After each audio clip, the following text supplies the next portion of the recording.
Hello दोस्तों, मैं हूं आपका दोस्त और होस्ट। स्वागत है आपका आर्या फिजिक्स पॉइंट में।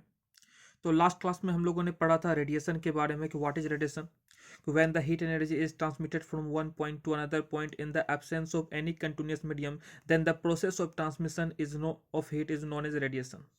Alright, then energy transmitted by the method is known as radiant energy.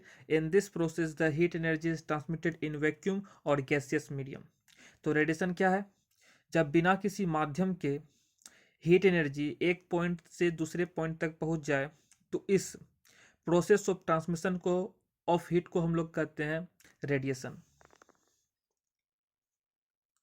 Perfectly black body क्या होता है उसके बारे में कल हम लोग जाने थे कि क्या होता है perfectly black body, which absorbs total incident radiant energy.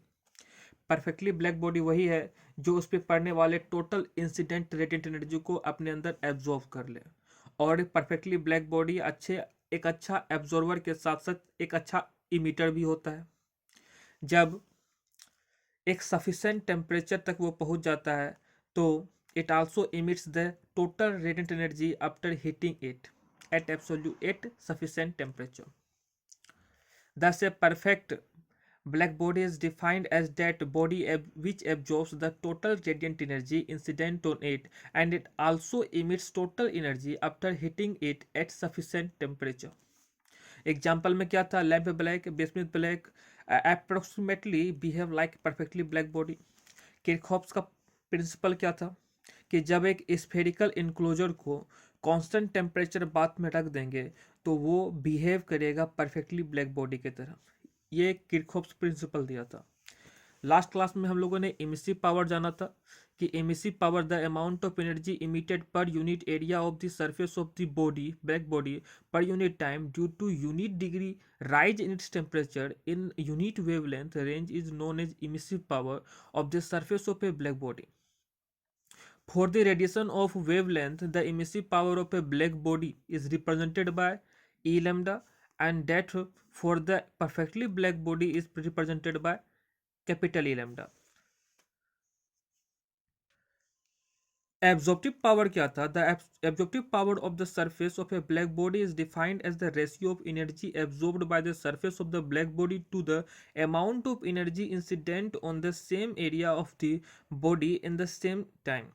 The absorptive coefficient of a black body for the radiation of a wavelength lambda is denoted by a lambda, and the value of perfectly black body is 1 because जो perfectly black body पे जितना incident energy होता है उस सभी को absorb कर लेता है, जिस कारण से परफेक्टली ब्लैक बॉडी का जो होता है एब्जॉर्प्टिव पावर वो 1 होता है। हम लोगों को रेडिएशन का एनर्जी डिस्ट्रीब्यूशन लॉ पढ़ना होगा, जिसमें से हम लोग ये प्लांक्स लॉ मोस्ट इंपॉर्टेंट है। प्लांक्स लॉ पढ़ने से पहले उसके पहले भी ब्लैक बॉडी रेडिएशन के बारे में लॉ दिया था किरचॉफ ने, स्टीफेंस ने, विंस ने। इन सभी का हम लोगों को डिस्ट्रीब्यूशन लॉ पढ़ना है। तो किरचॉफ्स ने जो लॉ दिया था वो क्या कहता है कि Kirchhoff's law states that the ratio of emissive and absorption power of a black body at any temperature for the radiation of particular wavelength is equal to the emissive power of the perfectly black body at the same temperature. Same temperature पे जो ratio of emissive power of a black body and absorption power of a black body होगा वो equal होगा emissive power of perfectly black body के। ई lambda क्या है? Emissive power of a black body, और ए lambda क्या है? Absorption power of a black body. इसका जो रेशियो होगा वो परफेक्टली ब्लैक बॉडी के इमिसिव पावर के इक्वल होगा। यही है किरचॉफ्स का लॉ। ऑलराइट, किरचॉफ्स ने क्या लॉ दिया था कि emissive and absorption power of a black body, the ratio of emissive and absorption power of a black body, emissive and absorption power का ब्लैक बॉडी का जो अनुपात है वो किसके इक्वल होगा? वो परफेक्टली ब्लैक बॉडी के इमिसिव पावर के इक्वल होगा सेम टेम्परेचर पर। अब हम लोग को ये जानना है कि रेडिएशन एग्जर्ट्स प्रेशर जो करता है वो कितना प्रेशर करता है। According to quantum theory radiation the energy associated with a photon of a radiation of frequency is equal to क्या होता है? H mu. इसको प्लांक्स ने दिया था, और एच क्या है? प्लांक्स कांस्टेंट है। इसको इक्वेशन 1 मान लेते हैं।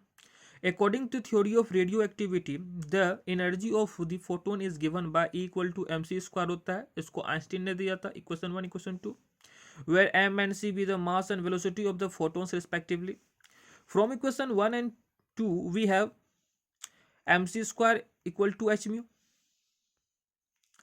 तो mc इक्वल टू क्या हो जाएगा, h mu by c. We know that momentum equal to क्या होता है, mv होता है, यहाँ पर c है. Hence the momentum of the photon equal to क्या हो जाएगा, h mu by c. Let us consider that n be the number of photon crossing per unit area of the surface per unit time. Hence the change in momentum of the surface per unit area per unit time equal to n into h mu by c. The momentum of the photon कितना है, h mu by c. तो the change in momentum of the surface per unit area per unit time for n number of photons crossing per unit area of the surface per unit time equal to n into h mu by c. According to Newton's second law of motion, this is equal to the force acting per unit area of the surface, that is pressure exerted by the radiation equal to n by c into h mu.